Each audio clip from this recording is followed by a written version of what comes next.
Ya, pemerintah Jepang berencana melonggarkan aturan ketenaga kerjaan bagi tenaga kerja asing mulai April 2027. Aturan baru ini memungkinkan pekerja asing tinggal lebih lama, berpindah tempat kerja, dan mengikuti pelatihan untuk meningkatkan keterampilan mereka.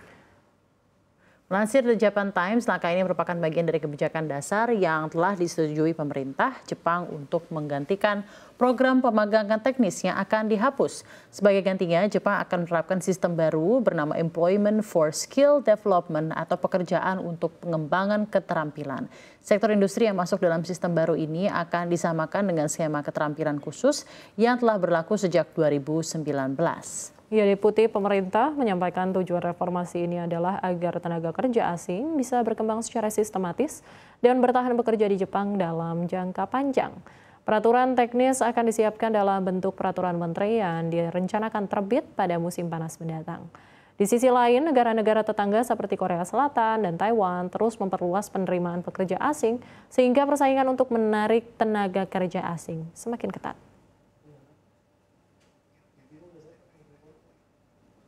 Ya.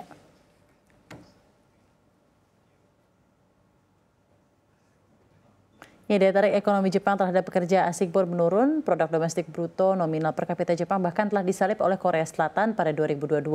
Oleh karena itu, Jepang dinilai perlu melakukan reformasi besar-besaran agar tetap menjadi negara tujuan yang menarik bagi TKA yang berkualitas.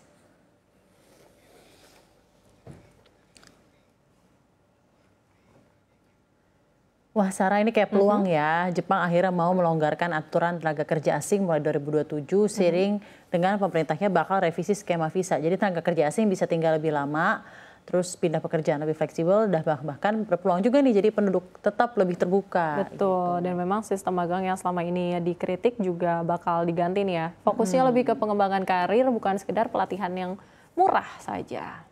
Benar banget, dan ini kabar baik juga sih buat Indonesia. Kemenaker kita kan bilang ini peluang untuk dorong penempatan pekerja migran yang lebih berkualitas dan terlindungi. Jadi mungkin ini akan ngasih dampak yang baik ya buat TK-TK Indonesia. Apalagi Jepang kan memang lagi kekurangan tenaga kerja ya, terutama di sektor kesehatan, manufaktur, dan juga di sektor pertanian.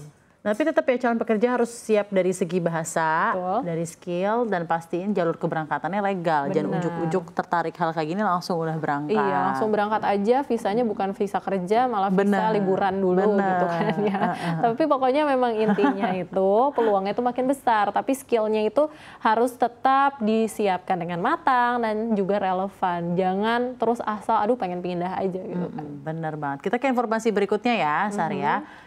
Nah, dari Jepang ini kita simak kabar dari Uni Eropa yang tengah hangat ya, Safrina ya, yakni kesepakatan dagang baru antara Amerika Serikat dan Uni Eropa ternyata memicu reaksi pro dan juga kontra di Eropa. Di satu sisi perjanjian ini mencegah pecahnya perang dagang besar, namun di sisi lain sejumlah pemimpin Eropa menganggapnya sebagai bentuk penyerahan diri terhadap tekanan Washington.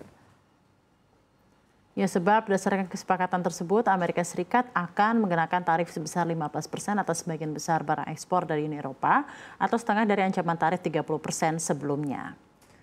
Ya, Nanti sebagai imbalan, blok Eropa akan meningkatkan pembelian energi Amerika Serikat serta memangkas pajak atas jumlah produk impor dari Amerika Serikat nih, Sarah.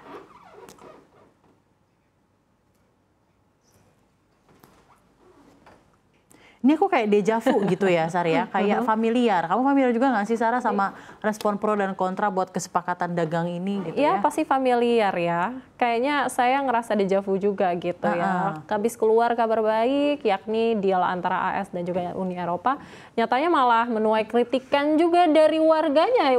Mirip ya sama di Indonesia gitu. Betul banget. Sekarang ini kan Uni Eropa nggak jadi kena tarif tinggi dari Amerika Serikat. Tapi di sisi lain, blok Eropa ini juga justru menyetujui permintaan Amerika Serikat untuk meningkatkan pembelian energi dan memangkas pajak atas jumlah produk impor dari Amerika Serikat.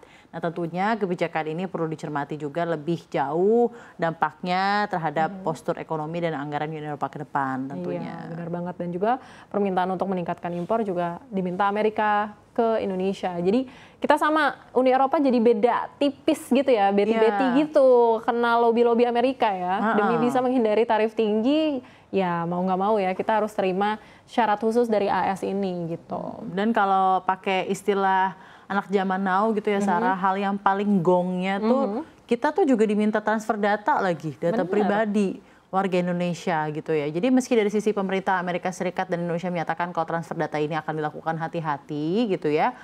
Plus katanya kalau soal data pribadi kan warga Indonesia juga sudah share dengan menggunakan Google.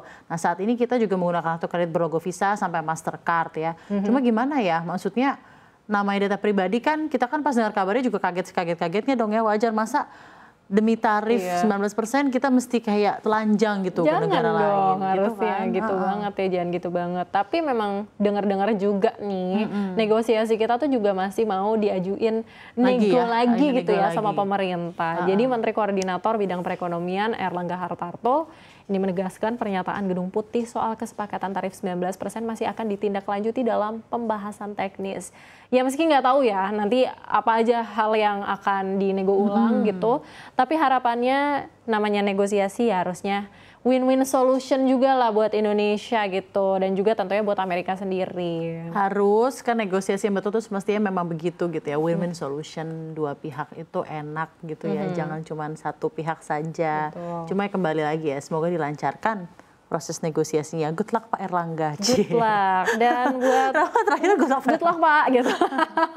Dan tentunya buat Uni Eropa juga ya, semoga bisa berjalan lancar. Kalau memang ini belum bulat gitu ya, ayolah kita sama-sama kita ajuin negosiasi lah ke Amerika. Kan Trump sendiri ingin perkuat ekonomi AS ya, negara-negara mitranya juga punya hak yang sama tentunya ya. Iya, bener banget.